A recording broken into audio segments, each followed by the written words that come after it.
Hello YouTube, this is my review of God of War Ghost of Sparta. You probably already know that. Now, I'm going to start doing some reviews in categories, like most main reviewers do. I'm going to be doing it for graphics, score, as in music score, gameplay, how I like the story, lasting appeal, and my overall score. It seems a bit much, but I'll try to do it fast. And I might do some comments at the end. You don't have to watch those if you want. So, let me just say, in terms of graphics, I shouldn't even be having to do this. The graphics in this game are absolutely stellar, beyond belief. I don't think a PS2 graphics comes close to this. The graphics in this are, I dare say, better than the HD remakes of God of War 1 and 2. It's not the CG cutscenes, of course, but it's pretty damn good. I don't think there's anything on the PSP that comes even better in terms of looks. There's some crazy stuff going on that makes the graphics really make you shocked. Moving on, score.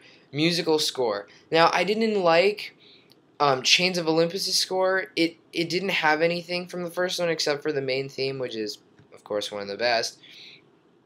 But I didn't like it in Chains of Olympus. But in this one, Santa Monica Studios had more of a part, and they contributed more God of War original music, and that really gets me pumped. I don't know, I just love the music in God of War. The best score in any game, I think, possible. So I say those two categories so far are absolutely perfect.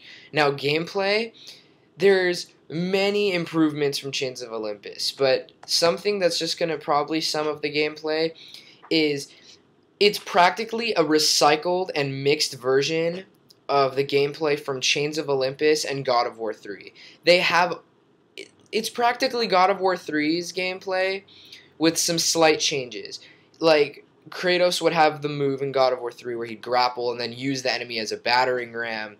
Now, he has a move that literally tackles the enemy to the floor as he just beats the living hell out of him.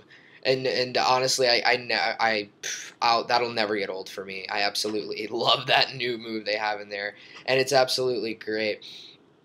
There's also the new item, or weapon, I should say, in the game, which is the shield and spear, which is actually shown right here. You can see Kratos. This is the shield and spear.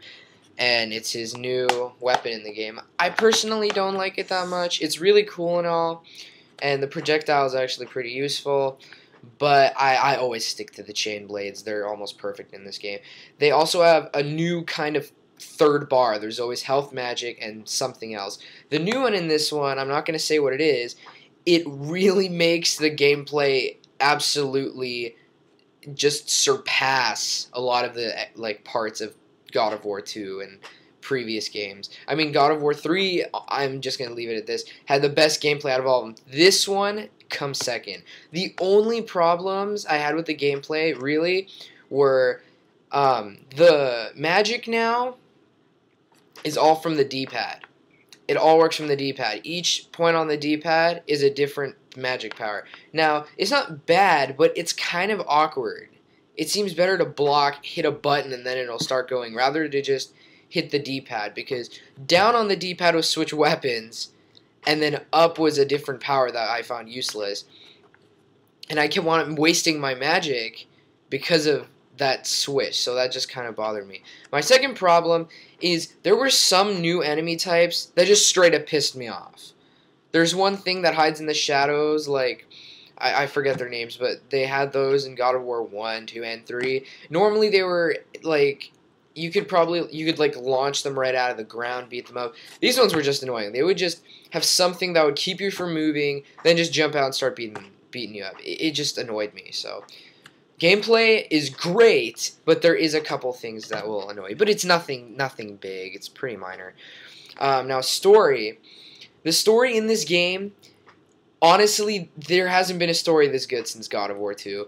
I didn't like the story in Chains of Olympus, just added more plot holes. God of War 1's story was good. It was just, like, expanded by so much gameplay, but it was really original. God of War 2's story was really good.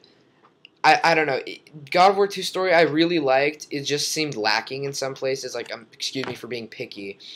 And then God of War 3 story was just a recycling of God of War 2. Don't get me wrong. God of War 3 or Ghost of Sparta are probably the best ones out there. But, yeah, Ghost of Sparta story is, I think, the best one seen yet. It's just so great with Kratos and his brother. Gosh, I almost started to cry near the end. It's so emotional. And it really sets off God of War 2 in a good way. I really want to go play it now after this game. So the story, almost perfect, I think, in many cases. And the last thing is lasting appeal. Now, if you're a God of War person, excuse me, if you're a God of War person, you'll obviously fall in love with this game. I have no doubt whatsoever. Amazing game. I know some people who don't like God of War because it's beating up, story beating up. But really, I think you could probably play this game several times over. Because I'm most definitely going to play it again right now. Challenge of the Gods, let's go. But I think you'll last pretty well. And there's also a combat arena like in God of War 3 where you get to select what enemies you want and you get to fight against them. And that always, I just love having 500 small enemies and just unleashing the chains. It's just so great. So, for this game, my final score would probably be a 9.5 out of 10. Only because there's a few minor combat flaws. In fact, I might even say 9.6 or 9.75. Because this game is really that good. This is, in my opinion, the perfect PSP game. I know not many people have PSPs. Not the best handheld out there, but this is by far the best PSP game I've ever played. It's just simply a masterpiece. I don't know any PSP game that comes to it. In fact, it's one of the best God of War games ever made.